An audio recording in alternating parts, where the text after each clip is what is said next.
เขาว่ากันว่าอเมริกาแอบซ่อนฐานทัพเอเลี่ยนอยู่ค่ะสวัสดีค่ะจากชาแนลพอดวิวค่ะกลับมาในชุดแบบนี้เนี่ยนะคะแปลว่าวิวกำลังโดนเอเลี่ยนลักพาตัวอีกแล้วไม่ใช่สิแปลว่าวันนี้เรามีเรื่องราวเกี่ยวกับเอเลี่ยนมาเล่ากันอีกแล้วค่ะซึ่งวันนี้บอกเลยว่าเป็นข่าวที่โด่งดังมากในสหรัฐอเมริกานะคะเขาว่ากันว่าอเมริกาเนี่ยซ่อนฐานทัพเอเลี่ยนอยู่แล้วไม่ได้ซ่อนอยู่ที่ไหนแบบแปลกประหลาดแบบเข้าไม่ถึงเลยนะแต่ซ่อนเอาไว้ที่สนามบินแห่งหนึ่งที่หลายๆคนอาจจะเคยได้ใช้งานแล้วค่ะนั่นก็คือที่สนามบินเดนเวอร์ในโคโลราโดนะคะไหนใครเคยไปมาคิดว่ามันมีเอเลี่ยนอยู่ในนั้นจริงไหมว่าแต่ทำไมคนอเมริกาเขาบอกว่าที่สนามบินเดนเวอร์เนี่ยเป็นฐานทัพเอเลี่ยนมันมีทฤษฎีอะไรที่นี่มันแปลกประหลาดยังไงแล้วมันดูน่าจะเป็นจริงไหมเดี๋ยววันนี้เราคุยกันค่ะถ้าพร้อมจะฟังเรื่องราวที่ทั้งสนุกและได้สาระกันแล้วก็ไปฟังกันเล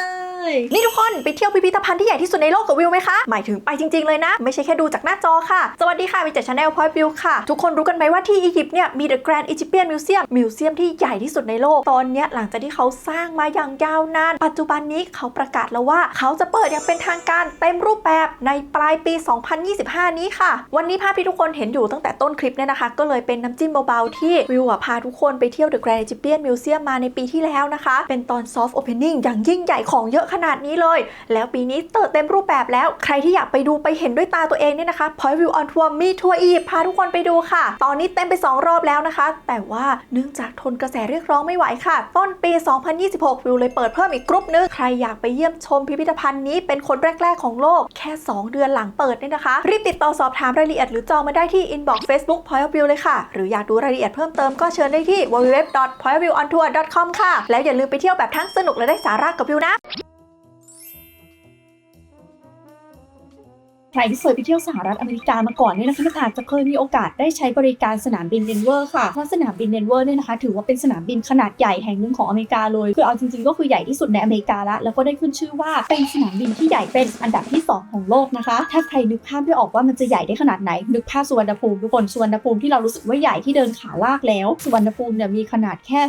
32ตารางกิโลเมตรนะคะในขณะที่สนามบินเดนเวอร์จัดไปเลยจาก135ตารางกิโลเมตรก็คือใหญ่กว่าสุวรรณภูมิไปเลยนะคะ4เท่าค่ะแต่ตลอด30ปีที่เขาสร้างสนามบินนี้เนี่ยนะมันมีข่าวลือตลอดทุกคนว่านี่มันไม่ใช่สนามบินธรรมดามันไม่ใช่สนามบินแบบที่อื่นในโลกสนามบินเดนเวอร์เนี่ยมันมีอะไรแปลกๆซ่อนอยู่เต็มไปหมดเอาง่ายๆเริ่มจากตอนที่สร้างสนามบินเนี่ยมันใหญ่ก็จริงนะคะแต่มันสร้างขึ้นมาแบบที่จริงๆแล้วมันไม่ได้จำเป็นจะต้องสร้างสนามบินเลยอะเพราะถ้าสมมติว่าเราไปที่รกร้างว่างเปล่าไม่มีสนามบินอะไรแล้วก็แบบว่าอุ้ยแถวนี้ไม่มีสนามบินนั่นเครื่องบินลงเลยแล้วก็สร้างสนามบินขึ้นมามันคงเป็นเรื่องปกติค่ะแต่สำหรับที่เดนเวอร์เนี่ยนะเขามีสนามบินอยู่แล้วชื่อว่าสนามบินสเตเปิลตันนะคะแล้วอยู่ดีๆวันดีคืนดีก็เหมือนมีคนคิดขึ้นมาได้ว่าไม่เอาอะเราไม่อยากใช้สนามบินสเตเปิลตันละทุกจริงดีกว่าสร้างเป็นสนามบินเดนเวอร์แค่เนี้ยชาวอเมริกันเขาก็เริ่มเอะละคือถ้าเป็นคนไทยอาจจะเอะอย่างอื่นว่าไม่มีอะไรอยู่ดีๆก็ทุบและสร้างใหม่เนี่ยพล็อตมันคุ้นมากเลยเหมือนกับที่เราเจอบ่อยๆในชีวิตประจำวันเลยแต่สำหรับชาวอเมริกันเขาไม่ได้คุ้นกับอะไรแบบนี้นึกออกไหมเขาก็เริ่มจินตนาการกันแล้วว่าทำไมล่ะของมันก็มีอยู่แล้วดีๆไปทุบทิ้งแล้วสร้างใหม่ทำไมสมมติว่ามันจะมีอะไรแอบแฝงแทนที่จะจินตนาการไปทางเดียวกับคนไทยอเมริกาฉีกไปอีกฝั่งนึงเลยค่ะคือฉีกไปคิดกันว่ามันจะต้องเป็นการสร้างเพื่อปกปิดโครงการลับอะไรบางอย่างแน่ๆแต่พอสร้างสนามบินนี้เสร็จเนี่ยนะเขาไปดูในสนามบินเขาก็เจอว่าเฮ้ยในสนามบินน่ะมันมีอะไรแปลกๆเต็มไปหมดเลยทอไม่ว่าจะเป็นจิตรกรรมฝาผนังนะคะที่มีภาพวาดภาษาแปลกๆย้อนกลับไปถ้าเป็นสนามบินไทยสุวรรณภูมิเนี่ยนะไม่ต้องแปลกใจนะคะอาจจะเป็นยันที่พระเจอไว้นะแต่สำหรับที่เดนเวอร์เนี่ยชาวบ้านชาวช่องเขาก็แบบอันนี้รูปอะไรอันนี้ลายอะไรอันนี้ภาษาอะไรทำไมฉันอ่านไม่ออกดูยังไงมันก็ไม่ใช่สิ่งที่วาดขึ้นมาเพื่อความสวยงามมันไม่น่าจะใช่งานศิลปะแถมพอไปดูงานศิลปะในสนามบินเนี่ยนะมันก็ดูแบบแปลกๆดูแบบว่าเฮ้ยอันนี้สวยหรอหรือว่ามันแปลกหรือทำไมถึงเอามาไว้ตรงนี้เขามาดูแบบน่ากลัวยังไงชอบโกนเรื่องไหนจะเรื่องอุโมงค์ลึกลับในสนามบินรันเวย์ของสนามบินก็รูปร่างหน้าตาแปลกๆเหมือนเป็นสัญลักษณ์อะไรบางอย่างเท่านั้นแหละคนก็เริ่มจับเรื่องนี้ไปผสมเรื่องนั้นไปผสมเรื่องนู้นแล้วก็ได้ข้อสรุปกันออกมาค่ะว่ามันจะต้องเป็นสถานที่ซ่อนอะไรบางอย่างที่เป็นความลับแน่ๆดังนั้นนี่นะคะที่เดนเวอร์ก็เลยเกิดทฤษฎีสมคบคิดขึ้นมาเต็มไปหมดเลยค่ะเรามาดูกันดีกว่าว่าแต่ละทฤษฎีเนี่ยเขาพูดถึงสนามบินนี้ว่ายังไงไว้บ้างนะคะทฤษฎีสมคบคิดที่1เรื่องของมนุษย์ต่างดาวค่ะก็เหมือนกับชื่อคลิปของเรานี่แหละซึ่งมันมีเหตุผลซัพพอร์ตมากมายนะคะที่คนเชื่อกันว่านี่แหละมันคือฐานทัพของมนุษย์ต่างดาวเรื่องแรกคือเรื่องของอุโมงค์ที่อยู่ใต้สนามบินลงไปค่ะคือในสนามบินเดนเวอร์นี่นะนอกจากอาคารที่เราเห็นอยู่ด้านบนแล้วเนี่ยนะคะมันมีอุโมงค์ที่อยู่ใต้สนามบินลงไปด้วยทุกคนแล้วก็เป็นอุโมงค์ยาวเลยนะคะคนก็เอะกันว่า อะไรยังไงทำไมถึงมีอุโมงค์อยู่ใต้สนามบินเดนเวอร์คือตอนที่สร้างสนามบินใหม่ๆเนี่ยมันมีคนอ้างว่าเขาเนี่ยเคยไปเหมือนประชุมงานที่สนามบินเดนเวอร์นะก็น่าจะอารมณ์ไปดูงานนะแล้วก็มีคนพาลงไปในอุโมงค์นี้ด้วยปรากฏว่าหลังจากกลับขึ้นมามีคนรู้จักเขาที่แบบลงไปในอุโมงค์ด้วยกันตายค่ะแล้วน่าจะไม่ได้ตายธรรมดาน่าจะถูกฆาตกรรมนะคะดังนั้นเขาก็เลยสงสัยกันว่าไอ้คนนั้นเนี่ยได้ไปรู้ไปเห็นอะไรที่ไม่ควรเห็นในอุโมงค์ข้างล่างหรือเปล่าแล้วอุโมงค์นี้มันมีเอาไว้ทำอะไรหรือว่านี่คืออาคารใต้ดินที่มันกำลังซ่อนไว้บางอย่างเอาไว้แล้วพอไปผสมกับเรื่องพิกัดของสนามบินไปผสมกับเรื่องอักษรประหลาดอะไรที่เล่าไปเมื่อกี้ว่ามันมีอยู่รอบๆสนามบินเนี่ยคนก็เลยสงสัยกันว่าหรือที่นี่มันจะเป็นฐานทัพของมนุษย์ต่างดาวมนุษย์ต่างดาวเป็นคนสั่งว่าให้สร้างสนามบินเอาไว้ตรงนี้ให้มันดูใหญ่ๆเอาไว้ครอบฐานทัพลับของมนุษย์ต่างดาวหรือเปล่านะแล้วเวลาเครื่องบินขึ้นลงหรืออะไรมันเสียงดังมันมีกิจกรรมมากมายอยู่บนนั้นมันจะได้เนียนๆตื่นๆคนจะได้ไม่รู้ว่าตรงนั้นเนี่ยมันเป็นฐานทัพของมนุษย์ต่างดาวนะคะอันนี้ก็คือทฤษฎีแรกที่คนสงสัยกันค่ะแต่มันไม่ได้มีแค่คนสงสัยนะว่าที่เนี่ยเป็นฐานทัพของมนุษย์ต่างดาวบางคนเขาก็เถียงว่าไม่ใช่ที่เนี่ยมันไม่ใช่ฐานทัพมนุษย์ต่างดาวหรอกแต่ว่ามันเป็นที่ตั้งขององค์กรลับต่างหากซึ่งองค์กรลับที่ว่านี่นะมันก็มีตั้งแต่ Illuminati ฟรีเมสันแล้วก็ New World Order นะคะซึ่งจริงๆแล้วเรื่องของ Illuminati มันก็เคยเล่าไปแล้วเรื่องของฟรีเมสันนี่ก็เคยเล่าไปแล้วนะอาจจะขาด New World Order นะคะที่ยังไม่เคยเล่าเอาว่าเดี๋ยวถ้ามีโอกาสเดี๋ยวเล่าให้ฟังทุกคนใดๆก็ตาม3องค์กรลับเนี้ยมันเป็นคนละองค์กรกันนะคะมีจุดมุ่งหมายมีอะไรที่แตกต่างกันมีทั้งอันที่มีแน่ๆมีจริงๆ 100% กับมีทั้งอันที่คนสงสัยว่าอันนี้มีจริงหรือเปล่าหรือว่าเป็นทฤษฎีสมคบคิดเหมือนกันนะใดๆก็ตามที่สนามบินเดนเวอร์นี่นะมันมีคนไปตั้งทฤษฎีสมคบคิดค่ะว่าที่นี่มันจะต้องเป็นที่ตั้งขององค์กรลับอันใดอันหนึ่งในนี้แน่ๆเลยเพราะว่าทั้ง3องค์กรลับเนี่ยนะสำหรับสายทฤษฎีสมคบคิดเนี่ยนะเขาเชื่อกันว่าองค์กรลับพวกนี้มีแผนการร้ายที่จะยึดครองโลกแล้วก็จะแทรกซึมเข้าไปในรัฐบาลต่างๆแล้วก็ไปควบคุมรัฐบาลให้เป็ดเสร็จคือประมาณว่าฉันไม่ได้ครองโลกแบบลุกขึ้นมาเป็นตัวร้ายแล้วก็เอาอาวุธไปไล่ยิงปิ้วๆนะแต่ว่าฉันน่ะแค่ใช้วิธีแทรกซึมไปในรัฐบาลพวกเธอฉันก็คุมโลกได้แล้วทีเนี้ยช่วงสักประมาณศตวรรษที่20คนที่อเมริกาคือบ้าทฤษฎีสมคบคิดนี้มากยิ่งหลังช่วงสงครามเย็นนะคนที่พูดเยอะว่าแบบนี่นะเหตุการณ์เนี้ยมันมีIlluminatiอยู่เบื้องหลังอันนี้มีฟรีเมสันอยู่เบื้องหลังอันนี้New World Order แน่ๆพวกนี้มันวางแผนจะยึดรัฐบาลทุกรัฐบาลของโลกแล้วก็ตั้งรัฐบาลของตัวเองมันจะได้ครองโลกไงทีนี้ถามว่าแล้วมันเกี่ยวอะไรกับสนามบินเดนเวอร์เรื่องของเรื่องก็คือที่สนามบินเนี่ยมันมีแท่งหินแท่งนึงค่ะที่จารึกชื่อของคนที่สนับสนุนการสร้างสนามบินเอาไว้ปรากฏว่ามีคนไปดูค่ะแล้วก็เจอว่าเฮ้ยชื่อแรกมันเขียนว่า The New World Airport Commission ค่ะ New World Airport Commission เฮ้ยนี่มัน The New World Order องค์กรลับหรือเปล่าคนนะคะก็เลยเอาชื่อ The New World Airport Commission เนี่ยไปเสิร์ชในอินเทอร์เน็ตหากันว่าองค์กรนี้มันคือองค์กรอะไรใช่อันเดียวกับ New World Order ไหมปรากฏว่าไม่เจอข้อมูลอะไรเลยนอกจากข้อมูลที่บอกว่าองค์กรนี้เป็นองค์กรที่มีส่วนเกี่ยวข้องกับการสร้างสนามบินเดนเวอร์แล้วก็จัดตั้งขึ้นมาเพื่อช่วยเหลือเมืองเดนเวอร์รัฐโคโลราโดสหรัฐอเมริการวมไปถึงการประชาสัมพันธ์ที่เกี่ยวข้องกับสนามบินล้วนๆแถมยังไม่พอนะตอนที่เขาตั้งไอ้ก้อนหินก้อนนี้เขายังใส่ไทม์แคปซูลเอาไว้ใต้ก้อนหินอีกคือไทม์แคปซูลสำหรับใครที่ไม่รู้จักหรือเล่าให้ฟังคร่าวๆว่าทุกวันนี้เวลาที่เราไปขุดพวกโบราณคดีอะไรเราจะไปเจอของเจอหม้อไหอะไรสมัยโบราณเนี่ยเราก็จะตื่นเต้นกันใช่ไหมว่าโอ้คนสมัยก่อนเขาใช้ชีวิตแบบนี้หรอทีเนี้ยมันก็มีคนมีแนวคิดว่า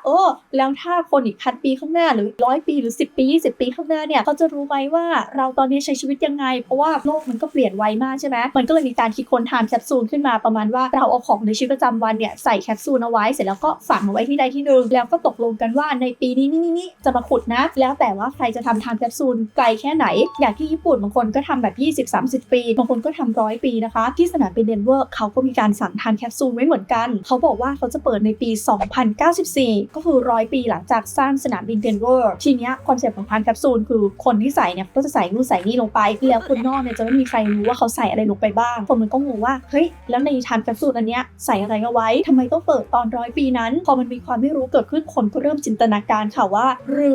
อมันจะมีอะไรในโลกที่เกิดขึ้นก่อนปี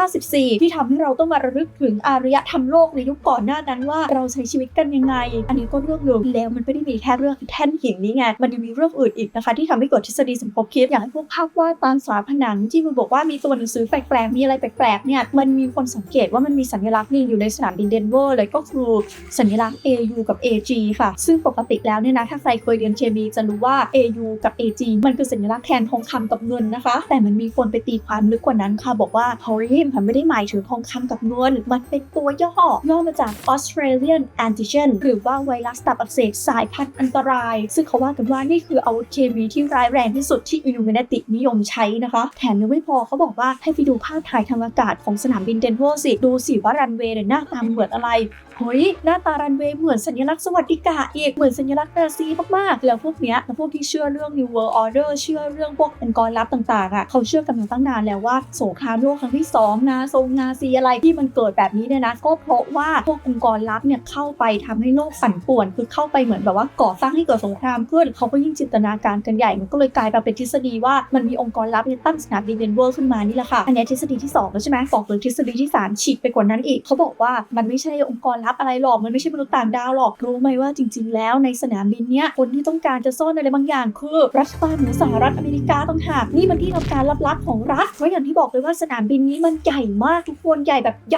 ญ่เลยคนก็สงสัยกันว่าทำไมต้องใหญ่ขนาดนี้จะสร้างใหญ่เบิ้มขนาดนี้ไปทำไมรัฐบาลเนี่ยจะต้องเล็งไว้แล้วว่าที่นี่ไม่ใช่แค่สนามบินแน่ๆแต่ต้องเอาไว้ซ่อนอะไรบางอย่างแล้วยิ่งไปผสมรวมกับเจ้าอุโมงค์ใต้ดินลึกลับอะไรที่เราคุยกันไปอีกนะคนยิ่งจินตนาการเนี่ยเลยว่านี่แหละสำนักงานลับๆใต้ดินรัฐบาลจะต้องแอบมาทำอะไรมีสปิริตตรงนี้แน่ๆหรือบางคนก็บอกว่าเนี่ยนะรัฐบาลรู้ว่าวันไหนมันจะเป็นวันสิ้นโลกหรืออาจจะแบบไม่รู้หรอกว่ามันจะสิ้นโลกเมื่อไหร่แต่รู้ว่ามันจะมีวันสิ้นโลกรัฐบาลก็เลยมาสร้างอุโมงค์ตรงนี้เอาไว้ให้มันยาวเหยียดเลยเพื่อที่ว่าวันไหนที่มันสิ้นโลกขึ้นมาเนี่ยนะคนที่อยู่ในรัฐบาลในสหรัฐอเมริกาเนี่ยนะกับพวกชนชั้นสูงจะได้มาแอบที่นี่เป็นที่หลบภัยใต้ดินเป็นแบบโลกใหม่ของเขาเนี่ยคนก็จินตนาการกันไปนะทุกคนยังไม่พออีกอันนี้อาจจะไม่ใช่ทฤษฎีสมคบคิดนะแต่เป็นเครื่องอาถรรพ์แปลกๆที่อยู่ในสนามบินเดนเวอร์นะคือสนามบินนี้มันประหลาดคือมันมีคนไปสังเกตว่าเฮ้ยที่สนามบินเดนเวอร์มันต้องเป็นสนามบินต้องสาดแน่ๆเพราะว่าที่นี่เนี่ยนะมันมีรูปปั้นม้าตัวใหญ่มากอยู่ตรงนั้นนะแล้วไอ้เจ้าม้าเนี่ยหน้าตามันน่ากลัวมากดูในรูปสิทุกคนม้าอะไรสูง32 ฟุตแล้วตาสีแดงอยู่กับปีศาจคือถ้าดูจากรูปนะไอ้ม้าเนี่ยสูงกว่าสนามบินเนี่ยแค่ดูรูปม้าก็รู้สึกขนลุกแล้วมีคนก็บอกว่ามองไปนานๆรู้สึกถึงไอสีดำอะไรบางอย่างเหมือนไอปีศาจเนี่ยออกมาจากตัวม้าเลยซึ่งไอ้เจ้าม้านี่นะคะเขามีชื่อเขาด้วยนะชื่อว่า Blue Mustang แต่มันไม่มีใครเรียกชื่อม้าว่า Blue Mustang เลยทุกคนไปเรียกชื่อม้าว่า Lucifer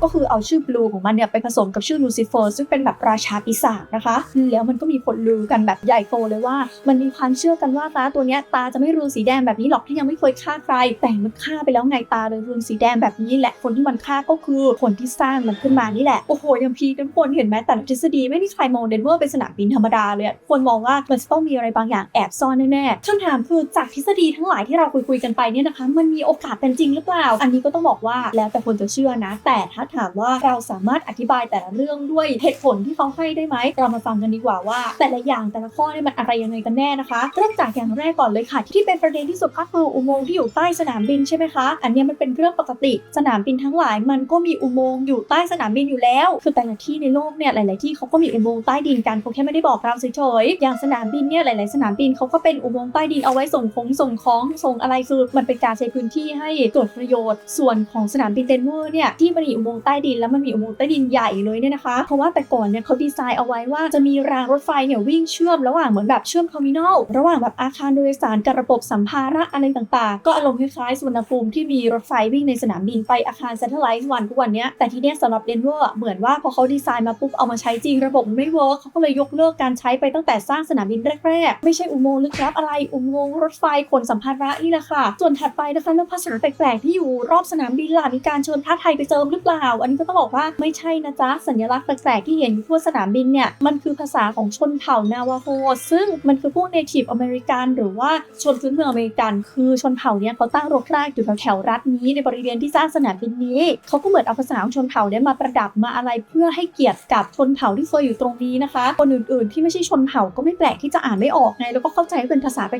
กๆเสร็จแล้วก็ไปตีโพยตีพายกันเองว่านี่ภาษาเอเลี่ยนภาษาลึกลับเปล่าจ้าภาษาชนพื้นเมืองและส่วนที่ว่าแล้วสนามบินเนี่ย1เลยคือจะสร้างขึ้นมาทำไมนี่ว่ามันมีสนามบินอยู่แล้วกับ2คือจะสร้างอะไรให้มันใหญ่ขนาดนั้นเขาก็บอกว่าเรื่องนี้จริงไม่แปลกเลยก็สนามบินเดิมมันเล็กไปไงสนามบินเดิมมันไม่เพียงพอต่อการขยายตัวของเมืองคือเมืองเดนเวอร์แต่ก่อนมันคงไม่ได้คิดอะไรมากมายแต่ว่าทุกวันนี้มันเหมือนแบบมันพลิกขึ้นเมืองมันขยายตัวมีคนใช้บริการสนามบินมากขึ้นสนามบินเดิมก็ไม่พอฉันก็ทุบสร้างใหม่ก็เลยในสร้างใหม่แล้วทำไมต้องสร้างเล็กๆด้วยก็สร้างใหญ่ไปเลยสิคือจะมาแบบว่าทุบสนามบินแล้ว ขยายทีละเล็กทีละน้อยแล้วเดี๋ยวพอไม่พอก็ทุบอีกขยายอีกมันก็ไม่ได้เอาอย่างนี้ง่ายกว่าก็คือทุบแล้วก็สร้างใหญ่ๆไปเลยเตรียมไว้ว่าในอนาคตถ้าเมืองมันขยายตัวอีกก็มีสนามบินรองรับแล้วส่วนในเรื่องหลุมหลบภัยใต้ดินที่เป็นอาคารสำนักงานใต้ดินอะไรเนี่ยอันนี้เนี่ยนะคะก็เคยมีวิศวกรออกมาแต่ส่วนตัวข้อนี้รู้สึกว่าไม่ค่อย make sense เท่าไหร่นะคือเขาบอกว่าเนี่ยฉันเป็นหนึ่งในทีมที่เป็นคนสร้างสนามบินนี้ฉันขอแฉเลยว่ารัฐบาลเนี่ยในขณะที่สร้างสนามบินใหญ่โตนี้ได้สร้างอาคารผิดพลาดไปทั้งหมด5อาคารด้วยกันนะคะแล้วอาคาร5อาคารเนี่ยพอสร้างผิดปุ๊บก็แทนที่จะถล่มทิ้งมันแพงอ่ะก็ใช้วิธีฝังกลบไปเลยละกันเขาก็พูดเรื่องนี้หลายรอบแล้วแต่ว่าคนที่เชื่อในทฤษฎีสมคบคิดก็ไม่เคยเชื่อเขาสักทีส่วนเรื่องหน้าตารันเวย์ที่มันดูเป็นสวัสดิกะเนี่ยไม่ใช่ฉันไม่ได้ทำเป็นสวัสดิกะจ้ะฉันแค่ออกแบบรันเวย์แบบนี้เพราะว่ามันเป็นทรงรันเวย์ที่ทำให้สามารถใช้งานได้หลายๆรันเวย์พร้อมๆกันนอกจากนี้มันยังเป็นเรื่องสภาพอากาศด้วยคือเวลาเขาสร้างสนามบินไม่ใช่ว่าเขาจะมาวาดรูปสวยงามเล็งฮวงจุ้ยแล้วก็บอกว่าฉันอยากได้รันเวย์เป็นรูปหัวใจอย่างนี้ไม่ได้นะคะเขาต้องดูด้วยว่าทางลมของสนามบินนั้นเนี่ยมันเข้ามาทางไหนอะไรยังไงจะทำให้เครื่องบินขึ้นง่ายลงง่ายแล้วถ้าสมมติว่าฤดูนี้ลมมาทางนี้ฤดูนั้นลมมาทางนั้นจะต้องทำยังไงแบบต้องมีรันเวย์มากกว่า1ไหมเช่นถ้าสมมติฤดูนี้ลมมาทางนี้ก็ใช้รันเวย์นี้ปิดรันเวย์นั้นถ้าลมมาทางนี้ก็ใช้รันเวย์นี้ปิดรันเวย์นั้นออกแบบไปออกแบบมามันก็เลยหน้าตาแบบทุกวันนี้นี่แหละเพราะว่ามันง่ายต่อการใช้งานส่วนข้อที่หลายคนจะสงสัยมากที่สุดคือชื่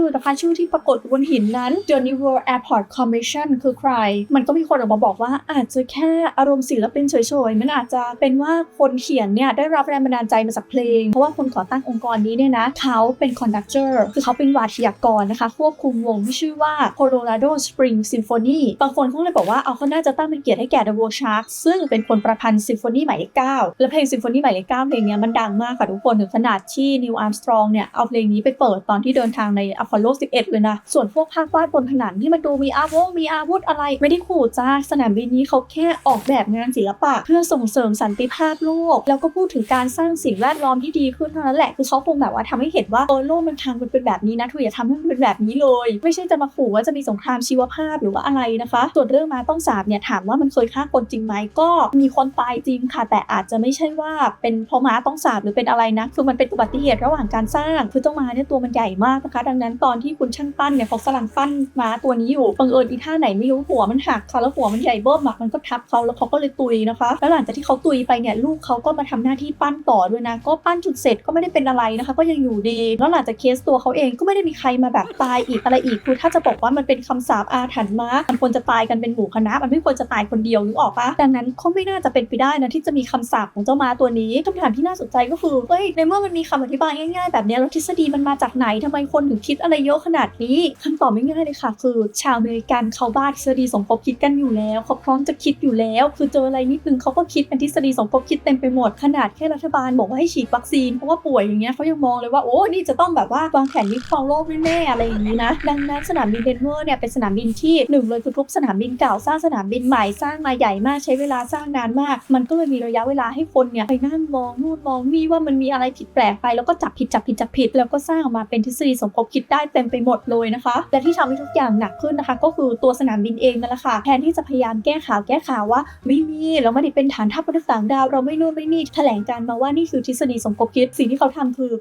อมีคนตั้งทฤษฎีสมคบคิดให้กับสนามบินเราเหรอดีเลยงั้นเราก็ถือโอกาสทำมาร์เก็ตติ้งกันเลยแล้วกันดังนั้นฝ่ายมาร์เก็ตติ้งของสนามบินเดนเวอร์ก็คือใช้ความครีเอทีฟขยี้ตรงนี้นะคะเช่นในจอเนี่ยอยู่ของมันดีๆก็จะมีกราฟิกอะไรแปลกๆไปขึ้นคือไม่ใช่ว่ามีอะไรไปแทรกสัญญาณแทรกนะทำเองหรือบางทีก็เอาป้ายทำเป็นรูปเอเลี่ยนไปแปะไว้แล้วก็เขียนด้วยนะเขียนเหมือนกับป้ายที่คุณป้าแม่บ้านชอบวางไว้ในห้องน้ำแบบประมาณว่าขอโทษนะขณะนี้กำลังมีการทำความสะอาดพื้นที่นี้อยู่อาจจะเปียกอย่างเงี้ยอันนี้ก็เขียนว่าขออภัยสำหรับสิ่งรบกวนกำลังมีการขุดเจาะไปยังชั้นใต้ดินซึ่งคำว่าชั้นใต้ดินเขาไม่ได้ใช้คำว่าแบบ underground นะเขาใช้คำว่า underworld คือประมาณว่าบางทีมันอาจจะหมายถึงโลกเบื้องล่างก็ได้แบบดินแดนของลูซิเฟอร์อะไรอย่างเงี้ยทีนี้พอคนเห็นก็ยิ่งเริ่มใหญ่ยิ่งเริ่มแบบสร้างข่าวลือกันใหญ่อะเลยยังไม่พอสนามบินเดนเวอร์ขยี้หนักกว่านี้อีกด้วยการจัดนิทรรศการค่ะจัดนิทรรศการชื่อ Conspiracy Theory Uncover ก็คือจัดนิทรรศการขยี้ทฤษฎีสมคบคิดไปนะคะไม่ว่าจะเป็นการเฉลิมฉลองให้กับบุคคลสำคัญที่มีส่วนกับการสร้างสนามบินแล้วก็ไปทำกระดูกเอเลี่ยนปลอมขึ้นมาเอามาตั้งไว้ในนิทรรศการคนก็ยิ่งอินเข้าไปใหญ่ยิ่งมีภาพจำเข้าไปใหญ่เลยว่าสนามบินเดนเวอร์คือสนามบินเอเลี่ยนหรืออย่างม้าลูซิเฟอร์นะคะไหนๆก็เป็นม้าต้องสาบต้องปีศาจม้าลูซิเฟอร์ละสนามบินก็เลยจัดไปเลยจัดทำกราฟิกโฆษณาไอ้เจ้าม้าลูซิเฟอร์เนี่ยแล้วเป็นม้าลูซิเฟอร์ ยิงเลเซอร์จากตา